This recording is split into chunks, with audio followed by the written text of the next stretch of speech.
Welcome back to the Chasedown. Thank you so much for listening. Wherever you're listening, make sure to hit that like, that share button, that follow button, whatever that button is. Wherever you're listening, make sure you hit that one. Tell all your friends, share the podcast, and thank you so much for listening. Let's get right into it. We're going to talk some NFL, we're going to talk some Packers, and we're going to talk the Thursday night football game, the Dolphins versus the Jaguars. Fitzmagic versus Menshew Mania.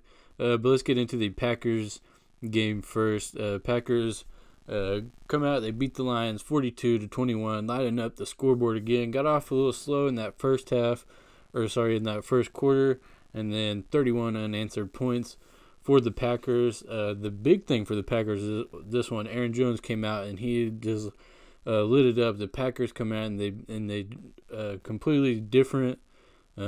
Just a different way of beating another team. Last game against the Vikings, we see Aaron Rodgers just lighting it up all over the place, just throwing all over that defense, going against those rookie corners. This game, we see Aaron Jones, 168 rushing yards on 18 carries, and even Jamal Williams had 8 rushes, 63 yards. Back to Aaron Jones, 2 touchdowns on the ground. Then he had 4 receptions, 68 yards, and a touchdown. So 3 touchdowns, a whole lot of yards for Aaron Jones. Should have got NFC Offensive Player of the Week, but they gave it to Dak Prescott, and, that's whatever. Like I said, the Packers came out. They beat this team in a completely different way than what we saw against the Vikings, even though Rodgers still had 240 yards and he had 2 touchdowns. Got a touchdown to Robert Tonyan, Big Bob Tonyan out there. He had 2 catches of 25 yards and got that touchdown for Aaron Rodgers. As a nice curl route. He hit on his man there in the end zone. Rodgers just hits him right in the chest. Boom, touchdown. Great play for the Packers. We haven't seen that stagnant offense that we kind of saw a little bit there in that Vikings game when we got to the red zone, and then even all last year. Just sometimes it would get stagnant and sometimes it was awesome.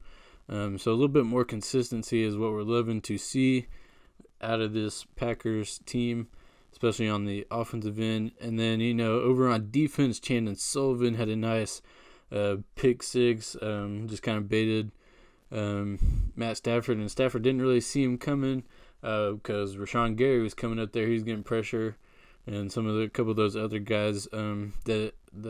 The defensive line has been pretty good in terms of pass rush. You got Preston Smith, you got Zadarius Smith, and Rashawn Gary.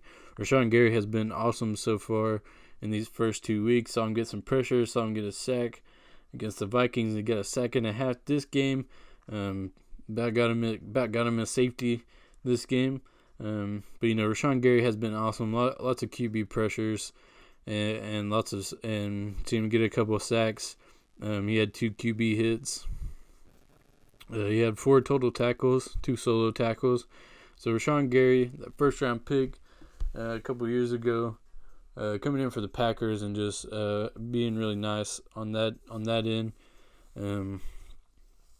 Christian Kirksey had 12 total tackles, so that's cool to see him there. And he had 9 solo tackles. Not a whole lot to say about this Packers game. They came out, got off to a slow start. Stafford was kind of rolling, and the running game for the Lions was going pretty good there in that first quarter, in that first half. They only ended up with 89 rushing yards. Adrian Peterson had 7 carries for 41 yards, and Kerryon Johnson had 32 yards. He had a touchdown. Further they got into the game, the more the Lions got behind. They couldn't really count on that running game, which is why they probably should have stuck to it a little bit more in that first half, because they were killing it. Because we haven't really seen a whole lot out of the Packers' run defense. It's been a little bit better, but not too much better. Dalvin Cook had a pretty good game last week against the when the Packers were playing the Vikings. So the Packers' run defense hasn't been amazing, but we haven't seen them tested because, again, these 2 teams that we played, Packers have gotten out to a big lead, and those other teams playing from behind So still, we could see a good test for the Packers.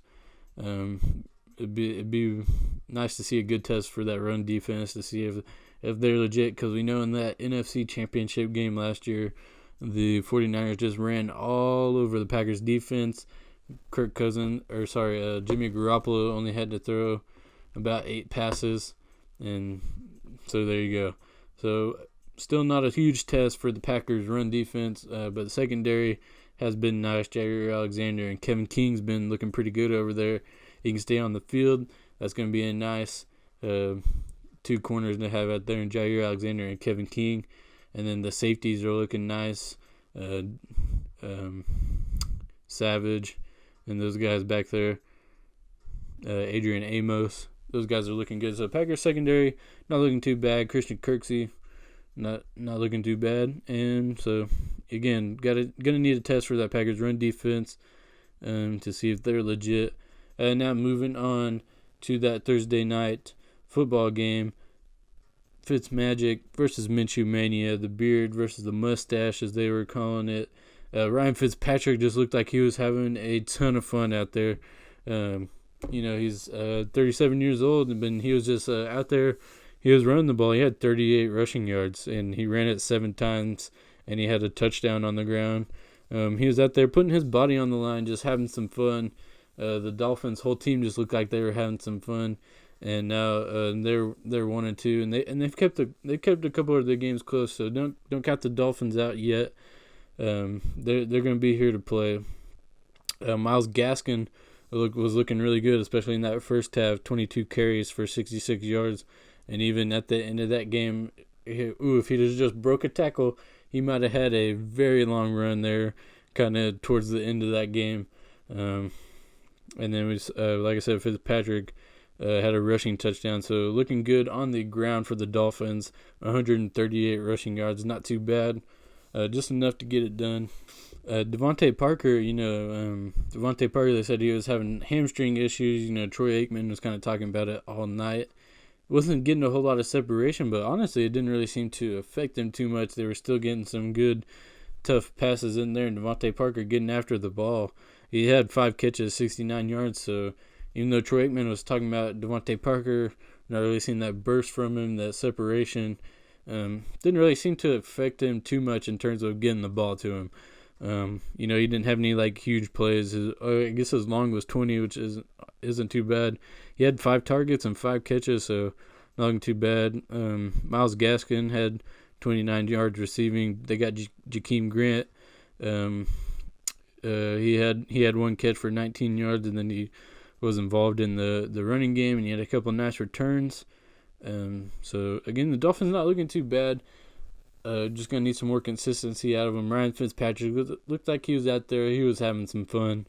And as far as for the Jaguars, they looked like they had a run game going there with James Robinson. They got away from it, and playing from behind hurts that as well. But I mean, they had it going. James Robinson looked like he can be a focal point of that offense. They just got to get him the ball.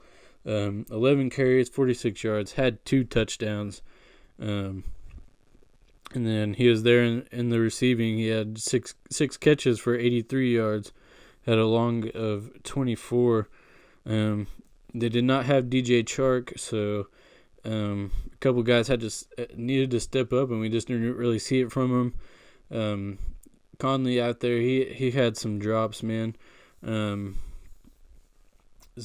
lot of I feel like the drops killed the Jaguars in that game. Conley had some easy ones, and then he had some throws where Menshew just kind of put it in the pocket for him. All he had to do was grab it, and it was going to look like a great play, and he just dropped it.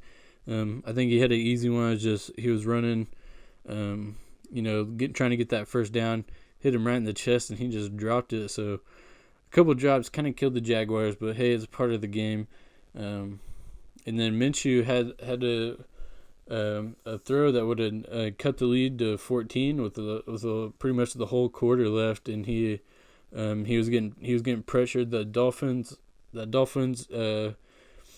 D-line didn't get a whole lot of pressure there early in the game, but as the game went along, they were getting more pressure.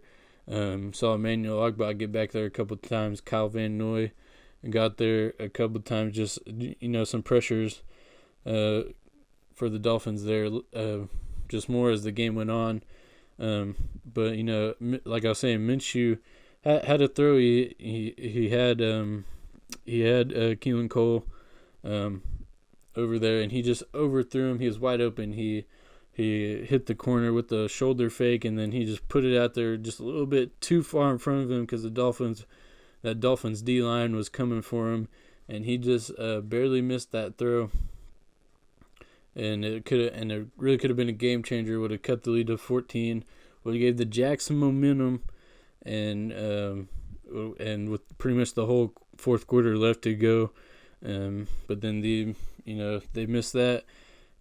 Jags just kind of killed themselves with some penalties, and we saw Cam Robinson get ejected out of the game, which is kind of a weak ejection. That I believe he is the left tackle for the Jaguars. He hit the ref, and then the ref threw the flag, and then they ejected him from the game. Probably a little excessive, but I mean, I guess that's part of the rules. I mean, Menshew threw 42 times, threw an interception. The interception he threw kind of seemed like a little bit of a miscommunication between him and the receiver. That, or he just threw it way behind him. Just not a great ball. But, got to get Menshew on some more rollouts because his protection wasn't great, especially as the game went along.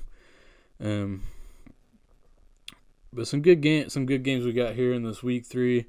The Packers versus Saints, that should be a really good game. And then that Monday Night Football, we got the Chiefs versus the Ravens. Lamar Jackson taking on Patrick Mahomes. That's going to be an awesome game to see. The last two MVPs going up against each other. So a good test for the Ravens to see if they can get to that Super Bowl. The Ravens just got to get over that last hump. We've seen them get to the playoffs these last couple years and just kind of not really have their best games in the playoffs, which is where we need to see the Ravens get over that hump. They say these teams you never really get there that first try. Just the first try you see a team be really good. You got to fight through some adversity. You lose a couple of times, and then finally you've had that playoff experience. You got your team together. You got some good chemistry, and finally you make it to that championship. You make it to that Super Bowl. So that's what the Ravens are looking to do this year, and this will be a good test for them. It's going to be an awesome game. Chiefs versus the Ravens, Monday Night Football. We got the Cowboys taking on the Seahawks.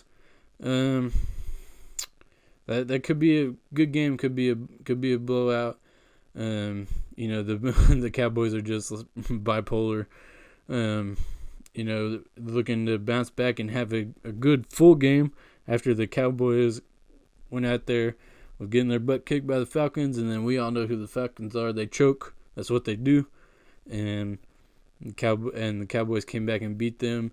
But the Seahawks are rolling. Their defense, the secondary, not too great, but hey, Jamal Adams out there making some plays. Seahawks offense is rolling. Chris Carson's playing good. Russell Wilson, everybody's talking about MVP this year. So another good game there. Kyler Murray has looked awesome for the Cardinals pretty much this whole time.